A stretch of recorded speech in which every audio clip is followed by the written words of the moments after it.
চাওক আমাৰ ইতিমধ্যে যোৱা দুদিন ধৰি বিস্তীৰ্ণভাৱে চৰ্চা হ'ল, য'ত আমাৰ দেশৰ সন্মানীয় প্ৰধানমন্ত্ৰী ডাঙৰীয়া, প্ৰাক্তন সভাপতি জ্যেষ্ঠ নেতা গৃহমন্ত্ৰী অমিত শ্বাহ ডাঙৰীয়া, আমাৰ দলৰ ৰাষ্ট্ৰীয় সভাপতি জগত প্ৰসাদ নাড্ডা ডাঙৰীয়া, প্ৰাক্তন ৰাষ্ট্ৰীয় সভাপতি প্ৰতিৰক্ষা মন্ত্ৰী ৰাজনাথ সিং ডাঙৰীয়া আটাই জ্যেষ্ঠবিলাক নেতাৰ সন্মুখত দুদিনীয়া আমাৰ অধিৱেশন হৈ গ'ল দিল্লীত। তাত আমাৰ অসমৰ পৰা প্ৰায় 500তকৈ অধিক প্ৰতিনিধিয়ে অংশগ্ৰহণ হৈছিল। আমাৰ জিলা সমিতিবিলাক হওক, ৰাজ্যিক সমিতি হওক, সন্মানীয় বিধায়ক, মন্ত্ৰী, সাংসদ সকলো উপস্থিতিত আমাৰ যি কৰ্মসূচী আৰম্ভ হৈছে, তৃতীয়বাৰৰ কাৰণে দেশৰ সন্মানীয় প্ৰধানমন্ত্ৰী পদত নৰেন্দ্ৰ মোদী অধিষ্ঠিত কৰা, 370 ভাৰতীয় জনতা পাৰ্টি অকলে চিট লোৱা, আৰু আমাৰ যি গঠবন্ধন আছে এলায়েন্স পাৰ্টি 400+, অৰ্থাৎ আপকি বাৰ মোদী চৰকাৰ, ফিৰ একবাৰ মোদী চৰকাৰ, আপকি বাৰ 400 পাৰ, এই নাৰা লৈ সমগ্ৰ দেশতে ভাৰতীয় জনতা পাৰ্টি আৰু আমাৰ মিত্ৰগোষ্ঠীৰ ৰণকৌশল তৈয়াৰ কৰিছে। তদ্ৰূপ অসমতো ঠিক একেলগে আমাৰ কাম চলি আছে। আপোনালোকে দেখিবলৈ পাইছে যে আমাৰতো এতিয়া বিৰোধী নাই, কেৱল দুটা সমষ্টিত আমাৰ ডেম'গ্ৰাফি বেলেগ আছে, এইটোহে আছে।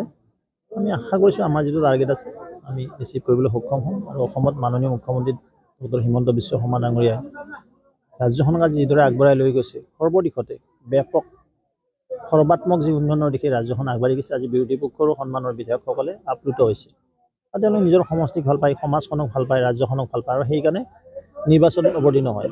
কংগ্ৰেছত থাকি সেইখিনি কাম কৰিব পৰা নাছিলে, আৰু দেখিছে যে মুখ্যমন্ত্ৰী ডাঙৰীয়া যিটো বলিষ্ঠ নেতৃত্বত কাম কাজখিনি হৈ আছে, তেখেতক সকলো সহযোগিতা আগবঢ়াই আছে। আৰু আমি কাকো টকো দিয়া নাই দেই, কাকো প্ৰলোভন দিয়া নাই, কোনো বিধায়কক যে আমি কাণে কাণে কোৱা নাই যে আপুনি আহিব লাগে বিজেপিত। তেওঁলোকে নিজে মন মেলিছে, তেওঁলোকে নিজে ভিউ এক্সপ্ৰেছ কৰিছে। আৰু কেইবাজন যোৱাকালি জ্যেষ্ঠ কংগ্ৰেছ নেতাই মোৰ লগত যোগাযোগ ৰাখিছে, অচিৰেই তেওঁলোকে বিজেপিত যোগদান কৰিব, কিন্তু ভেকুৱামটো আমাৰহে কম আছে। সম্ভাৱনা আছে, টিকেটটো ঘোষণা হ'ব আৰু এইটো পাৰ্লিমেণ্টাৰী বৰ্ড আছে, আমাৰ ইলেকশ্যন কমিটি আছে। যিহেতু আমি ৰাষ্ট্ৰীয় দলৰ আমাৰ ৰাষ্ট্ৰীয় সভাপতি ডাঙৰীয়া আছে জগত প্ৰসাদ নাড্ডা ডাঙৰীয়া, আমাৰ জ্যেষ্ঠ নেতা অমিত শ্বাহ ডাঙৰীয়া আছে। গোটেইখিনি কথা তেখেতসকলে চিন্তা চৰ্চা কৰি ইলেকশ্যন কমিশ্যনে যেতিয়া আমাক ভোটাদেশ জাৰি কৰিব, অৰ্ডিনেঞ্চ জাৰি হ'ব, কোড অফ কণ্ডাক্ট লাগিব, নিশ্চিত সেই মুহূৰ্ততে আমাৰো ৰেডি হৈ আছে। আমাৰ টিকটবিলাক ডিক্লেয়াৰ হ'ব একৰ্ডিংলি, নমিনেশ্যন দি আমাৰ প্ৰাৰ্থী বিশাল ভোটত আৰু সৰ্বোচ্চ আসনত জিকিবলৈ সক্ষম হ'ব। চাওক আমাৰ ইতিমধ্যে যোৱা দুদিন ধৰি বিস্তীৰ্ণভাৱে চৰ্চা হ'ল, য'ত আমাৰ দেশৰ সন্মানীয় প্ৰধানমন্ত্ৰী ডাঙৰীয়া, প্ৰাক্তন সভাপতি জ্যেষ্ঠ নেতা গৃহমন্ত্ৰী অমিত শ্বাহ ডাঙৰীয়া, আমাৰ দলৰ ৰাষ্ট্ৰীয় সভাপতি জগত প্ৰসাদ নাড্ডা ডাঙৰীয়া, প্ৰাক্তন ৰাষ্ট্ৰীয় সভাপতি প্ৰতিৰক্ষা মন্ত্ৰী ৰাজনাথ সিং ডাঙৰীয়া আটাই জ্যেষ্ঠবিলাক নেতাৰ সন্মুখত দুদিনীয়া আমাৰ অধিৱেশন হৈ গ'ল দিল্লীত। তাত আমাৰ অসমৰ পৰা প্ৰায় 500তকৈ অধিক প্ৰতিনিধিয়ে অংশগ্ৰহণ হৈছিল। আমাৰ জিলা সমিতিবিলাক হওক, ৰাজ্যিক সমিতি হওক, সন্মানীয় বিধায়ক, মন্ত্ৰী, সাংসদ সকলো উপস্থিতিত আমাৰ যি কৰ্মসূচী আৰম্ভ হৈছে, তৃতীয়বাৰৰ কাৰণে দেশৰ সন্মানীয় প্ৰধানমন্ত্ৰী পদত নৰেন্দ্ৰ মোদী অধিষ্ঠিত কৰা, 370 ভাৰতীয় জনতা পাৰ্টি অকলে চিট লোৱা, আৰু আমাৰ যি গঠবন্ধন আছে এলায়েন্স পাৰ্টি 400+, অৰ্থাৎ আপকি বাৰ মোদী চৰকাৰ, ফিৰ একবাৰ মোদী চৰকাৰ, আপকি বাৰ 400 পাৰ, এই নাৰা লৈ সমগ্ৰ দেশতে ভাৰতীয় জনতা পাৰ্টি আৰু আমাৰ মিত্ৰগোষ্ঠীৰ ৰণকৌশল তৈয়াৰ কৰিছে। তদ্ৰূপ অসমতো ঠিক একেলগে আমাৰ কাম চলি আছে।